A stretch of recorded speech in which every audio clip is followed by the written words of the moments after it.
हाय कुछ करिए,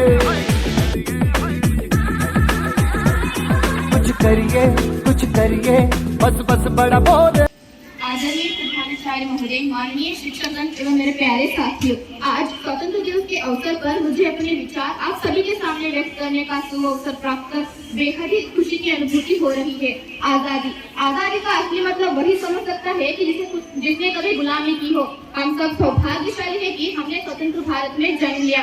स्वतंत्र दिवस एक जिसने अपना अस्तित्व खो दिया था, वो पुनः अपनी पहचान बनी है।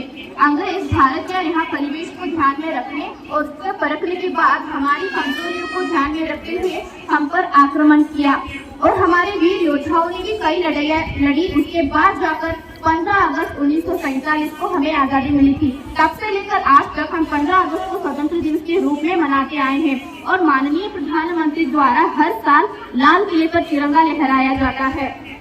और मैं बता दूं, देश के लिए वाले हालात पैदा हो और उसे पत्र लिखाकर भेजा करती थी कि अम्मा ने खत लिखा है बड़ी ही चाव से, पुत्र मेरे ना घबरा जाना, 1 इंच भी पीछे न हटना, चाहे इंच इंच कट जाना, चाहे इंच इंच कट जाना। उस तरह पूरा परिवार अपनी देशभक्ति साबित कर रहा होता। तब देश आज देश लड़ जाने को नहीं कहता, आज देश मर जाने को, मिट जाने को, फांसी चढ़ जाने को नहीं कहता, बल्कि मेरे विचारों में यदि कोई व्यक्ति अपना काम पूरी ईमानदारी, पूरी मेहनत और पूरी लगन से करे ना, तो वही सबसे बड़ा देशभक्त है।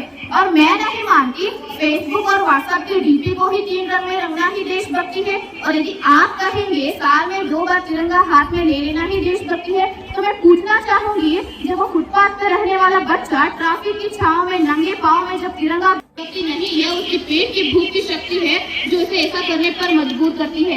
लेकिन एक देशभक्ति से ज्यादा देशभक्ति तब बात होती है जब एक बेटा अपने बूढ़े माँ बाप को वृद्धाश्रम की चौखट पे छोड़ आता है।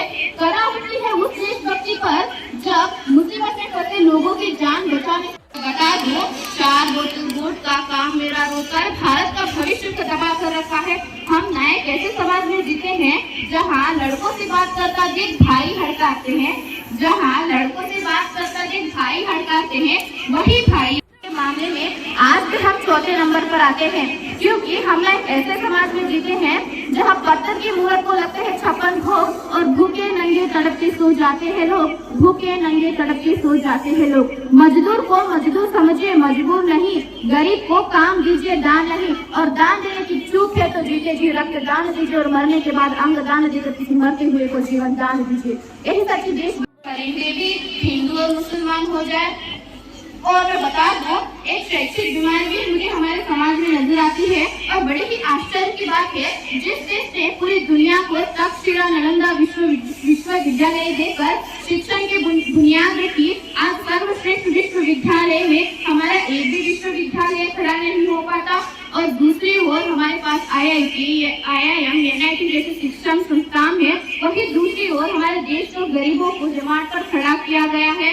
इस बीमारी का केवल एक कारण है कि हमारे देश की शिक्षण नीति केवल 2 तरह के लोगों के लिए बनती है, पहले वो जो विद्वान हो और दूसरे वो जो धनवान हो। इसी तरह की कई घातक बीमारियां हमारे देश में नजर। माता की जय, भारत माता की जय। क्योंकि I being a student, I being an Indian, I being a simple daughter of this motherland should be proud to be Indian। इस आगे तो भाषण को समाप्त करती हूँ। जय हिंद, जय भारत।